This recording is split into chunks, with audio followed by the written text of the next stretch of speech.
Many years ago, when I was a university student and probably in my youth kind of thought I knew everything, I was embroiled in a most ferocious argument at a student debate.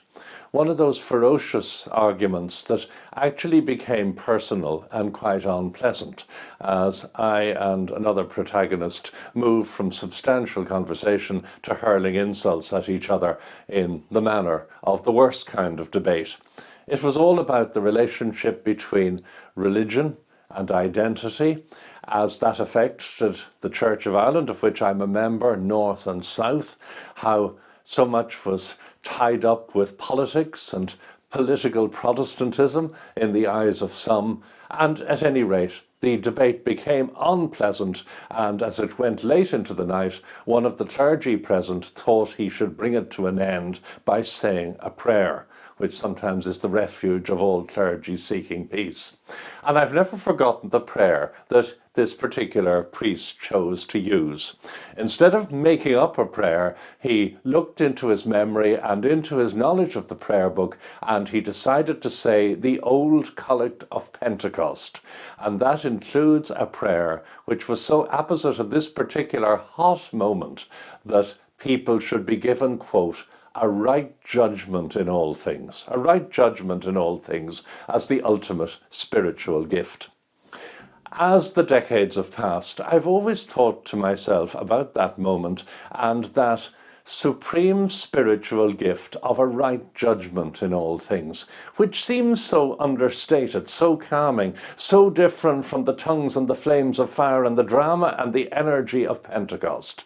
This was a prayer to calm down and focus on sound judgment and cool it a bit. And perhaps it's no wonder that that prayer was apposite amidst the fires and the passions of the Reformation and post-Reformation years. So as I've gone through my own journey of discipleship, and I've often quoted this to others, I have striven a little better to understand what the great spiritual gift identified in the prayer book of right judgment might be. Of course, one has to make a right judgment in a formal sense when one walks into a voting booth and marks one's ballot paper from time to time in a democratic context. That requires right judgment, and every vote makes a difference.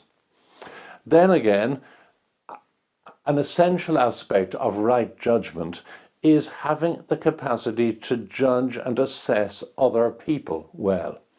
We often tend to be negative in our view of other people, self-righteous and superior even if we don't admit it, but actually to be generous in one's judgments, as the Apostle Barnabas was renowned for, is a rare gift, and sometimes it is a particular challenge suitably to combine generosity with shrewdness.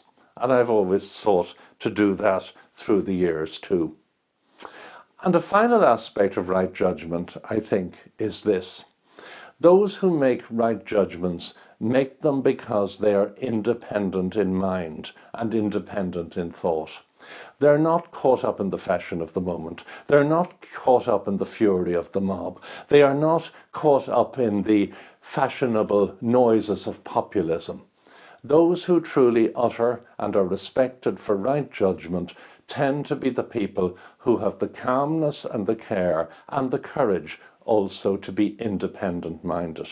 And perhaps that's the spiritual gift I pray for most, even within the corporate life of the church. Don't lose your guts when it comes to the need to be empowered with independent-mindedness.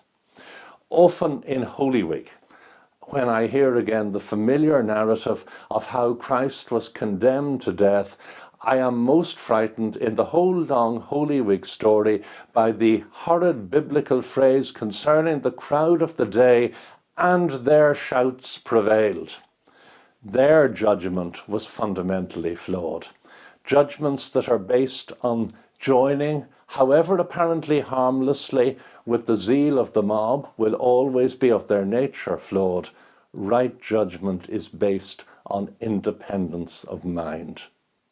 And so at Pentecost, this and every year, I look back to that debating scene which I somewhat lament, back in my youth, but I also think of the lessons I learned from it. And I pray above all that I won't be necessarily enabled to speak in tongues in the usual sense, but that when I do use my tongue, I will utter right judgment, and I will do it on the basis of the God-given spiritual gift of courageous, independent mindedness. Hallelujah, Christ is risen.